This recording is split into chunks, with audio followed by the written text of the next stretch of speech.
Lecture des Actes des Apôtres. En ces jours-là, Pierre, prenant la parole, dit « Mes frères, le Seigneur nous a commandé de prêcher au peuple et de témoigner que c'est lui que Dieu a constitué juge des vivants et des morts. Tous les prophètes lui rendent ce témoignage.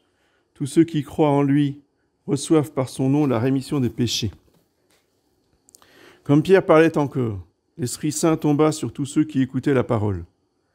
Et les fidèles convertis du judaïsme qui étaient venus avec Pierre furent stupéfaits que le don du Saint-Esprit fut répandu aussi sur les gentils, car ils entendaient parler en langue et glorifier Dieu. Alors Pierre dit, « Est-ce qu'on peut refuser l'eau et empêcher de baptiser ceux qui ont reçu l'Esprit Saint comme nous ?» Et il ordonna de les baptiser au nom du Seigneur Jésus-Christ. Au nom du Père, du Fils, du Saint-Esprit. Eh bien, chers frères, en ce lundi de Pentecôte, permettez-moi juste de vous adresser quelques mots très importants pour les temps actuels, où le démon cherche à tout prix, voyez, à détourner les âmes de la messe, des sacrements de l'Église, par tous les moyens. Alors le moyen universel, c'est le modernisme, c'est le progressisme, c'est l'athéisme, c'est... Bon, d'accord, on a compris. Mais ce qu'on n'a pas compris, ou ce que certains commencent à découvrir pour les nouveaux, qui croyaient que c'est formidable, la tradition, l'Église, tout ça. Maintenant, on est arrivé, on est tranquille. Non, on n'est pas du tout tranquille. La guerre, elle continue. Le démon invente tout un tas d'erreurs diverses et variées pour nous arracher, voyez, à la messe et au sacrement. Et donc, entre autres, voyez, il diffuse par Internet en particulier cette hérésie, parce que c'est une hérésie, comme quoi, si on n'a pas le baptême d'eau, le baptême avec l'eau qui coule sur le front, eh bien, on ne pourra jamais être sauvé. Ceux qui ne sont pas baptisés avec de l'eau iront en enfer. Ça, c'est une hérésie. Et celui qui l'a diffusé au XXe siècle, s'appelait Père Finet, a été excommunié par Pie XII à juste titre. Point n'est besoin d'aller chercher des arguments dans les conciles, dans la théologie, dans saint Thomas, dans tel père de l'Église. Non, pas la peine. Perdez pas votre temps. Voyez. Une fois de plus, je vous répète que la religion catholique est faite pour les petits-enfants. Il n'y a pas besoin d'aller chercher des choses compliquées.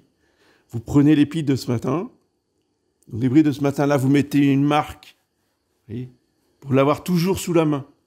Et quand vous avez en face de vous des gens qui adhèrent aux hérésies du Père Finet, vous prenez votre missel avec votre image, là, marquée, et puis vous lisez l'épître.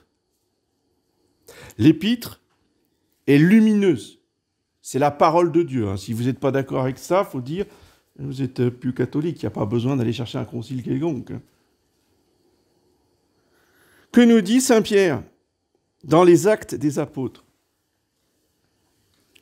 Ceux qui croient dans le Seigneur Jésus reçoivent par son nom la rémission des péchés.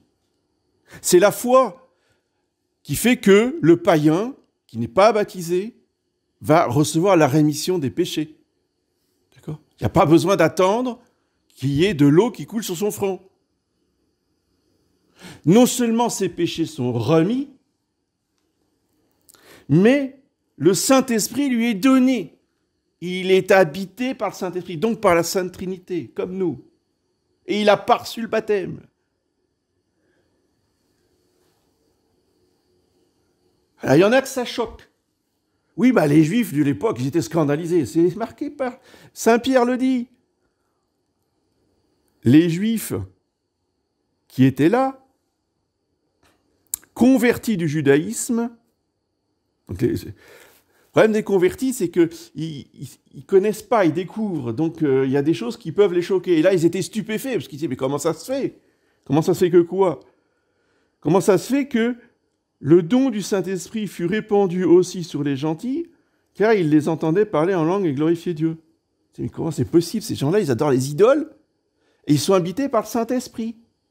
Nous, on a été baptisés, on a fait notre catéchisme et tout ça, et eux, ils n'ont rien fait et ils sont habités par le Saint-Esprit. Oui. Alors Pierre reprit, est-ce qu'on peut refuser l'eau et empêcher de baptiser ceux qui ont déjà reçu le Saint-Esprit? D'accord? Donc quelqu'un qui a reçu le Saint-Esprit, est-ce qu'il va en enfer? Ben non. Puisqu'il est en état de grâce comme nous. D'accord? On ne peut pas faire plus simple. Hein. Un enfant de 8 ans, il comprend ça. Hein. Mais monsieur l'abbé Finet, docteur en théologie, il n'a pas compris. C'est pour ça que Pie XII l'a excommunié, mais alors sans aucun état d'âme. Et il a eu raison. Donc, ces gens en état de grâce, habités par le Saint-Esprit, Saint Pierre va les baptiser avec de l'eau. Voilà. Par contre, ces fameux gentils, ces fameux païens, s'ils avaient dit à Saint Pierre, « Ah non, non, non, mais moi j'ai le Saint-Esprit, moi c'est bon, ça n'a pas besoin de votre baptême. » Alors là, c'est terminé, le Saint-Esprit s'en va, c'est fini, et là, ils ne peuvent plus être sauvés, vous comprenez, parce qu'ils ne sont plus en état de grâce. Pour qu'ils soient sauvés, il faut qu'ils acceptent ensuite d'être baptisés avec de l'eau. On est bien d'accord. Il ne faut pas nous dire que s'il n'y a pas le baptême d'eau, eh bien, ils vont en enfer, il n'y a rien qui est donné. Saint Pierre explique bien les choses, j'insiste pas plus. Vous avez compris, vous gardez votre missel à la page du lundi de Pentecôte, et si discussion il y a, il suffit de lire l'épître.